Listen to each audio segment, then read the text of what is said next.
An epidemic that they are calling scheduling conflict has taken over the WNBA. If you are at all involved in WNBA basketball as a fan, please, please be safe out there. Take precautions. I would not want scheduling conflict to affect you in a negative way. Welcome to the channel. Appreciate you checking out this video as always. Thank you for your support. Hope you're having a fantastic day. Shout out to the 19. Let's go. As you can see here now, 6 WNBA teams have moved at least one upcoming game against the Fever to larger venues. Absolutely wild. We have the Dream going from, I don't even think they're 5K. Maybe that's max, but that's not WNBA seating. The Dream, you not like us, going from 5K to 16.9. The Aces, they did this last year. The Aces, who already have the face, I don't know why the 20K arena is not permanent for the Aces, but they're going from 12 to 20. The Mystics, the Mystics owner that wants everyone on the cover of Time for Caitlin Clark's singular athlete of the year award. They're going from 4,200, 4,200 seat arena to 14,000. It would be bigger, but I think the other arena actually does have a scheduling conflict. The Sky going from 10K to 21K. Why again are they not playing in the United Center all the time? Because they have Angel Reese, and we all know that y'all ain't just watching for one person, you're watching for her too. The Sun going from 10K arena to 19,600, and the Dallas Wings. They say 7K. I don't think it seems that much, but hey, anyway, they're going from 7K to 20K. And on top of that, I will say, now, by the way, the rest of the teams already play in large arenas. I'm not sure off the top of my head if they are all the NBA arenas in their cities. I think they are, but they all already play in bigger arenas. So basically, this epidemic of scheduling conflict has struck every team in the WNBA that is not in a large arena. And oddly enough, just to give you an idea so you can avoid it, I wouldn't want you to catch it. It seems as if this epidemic only happens when the Indiana Fever come to town. Okay, so if you can avoid the Indiana Fever, I think you will be safe. I think you will be safe. Now, having said that, I have to shout out teams like Phoenix, and I believe they're not the only one. But I've got them up here. Also, Dallas, I believe, is another one. Unlike some others who are going to understand what is happening, as we see here, the matchup this moment. It's going to be electric in our arena. They have fully embraced Caitlin Clark and what it's like when she comes to town. And I'm telling you, now, of course, I attribute a lot of that to the Phoenix Mercury owner, who is a big Caitlin Clark fan and would have loved to have her in Phoenix.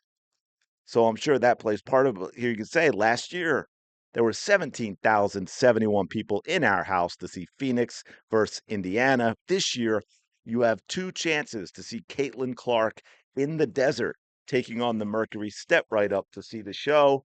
So that is awesome that they are doing that. They have fully embraced what it means when Caitlin Clark comes to town. But oh, I just show this. This is fun. I'm not going to get worked up. There's no reason to, but it is wild. So I do want to show you this for you. Wow, just opened X and shocker. Same geniuses tweeting the same groundbreaking takes. Truly inspiring levels of ignorance. The facts are right there, but nope. Let's double down on delusion. This is some next level ignorance every day. And what is referring to here is the whole W being forced to make the Fever relevant, or is team with no backbone just being extra? Hyping a team that ain't won anything in almost 15 years is crazy business.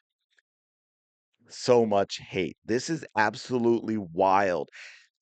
Like it's amusing, and I have to say, if I think it through and realize that a whole lot of these people are walking around in society every day, it's a little bit terrifying that there are people out there whose brains are so unbelievably broken. As you can see, I had to chime in on this one.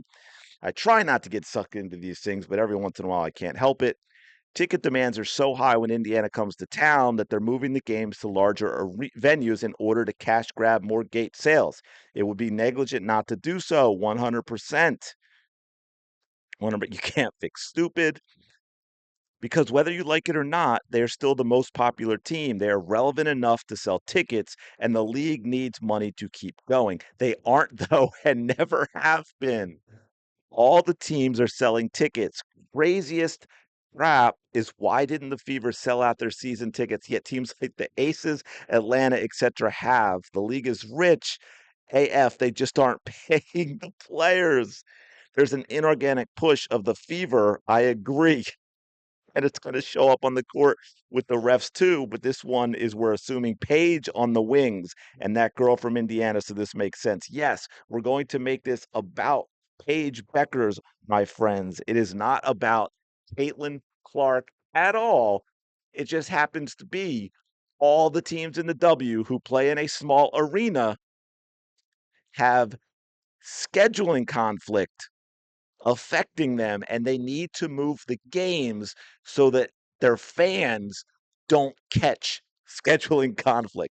This is what we're talking about. This is wild. This is bizarre. As you can see, what we're dealing with the so-called WNBA fans, all 12 of them, they're completely broken. I truly don't know how someone like this gets dressed in the morning. Truly. Is this a parody? They can sell 20,000 tickets when the Fever come to play rather than less than 8,000 at their regular venue. That's basic business and stupid not to hype the game. You would imagine the only team that sells out NBA arenas would get preferential treatment. Absolutely wild. This is crazy. Like I keep saying, it's not going to change. They are broken. The people who were so-called WNBA fans, even if you asked most of them before Caitlin Clark arrived who their favorite player was, how many games they've been to, who is in the team in their city. They could not possibly answer any of these questions because it is not about WNBA. It is not about women's basketball. It's not about supporting women's basketball. It's about this odd, deranged virtue signaling that is going on that is tough to wrap the brain around at times for sure. But again, props to Phoenix. I think I also saw one with Dallas Wings, acknowledging Caitlin Clark, unlike others. But yeah, I just thought this was wild that now we have a player who is had the league has so much motion, so much pull, so much popularity that the entire league who doesn't play in a big arena has now moved to a big arena for those games. For those games. I'm going to leave it there. Let me know your thoughts about all this in the comments below. As always, appreciate you checking this out and your support. Smash the like button. Go ahead. I know that comment has y'all losing your minds, right? You're a little angry, so go ahead, smash it. Don't break whatever you're working on though. If it's a tab, like a phone or a tablet, don't break it. I'm gonna leave it there. Like, comment, subscribe. I will talk to you later.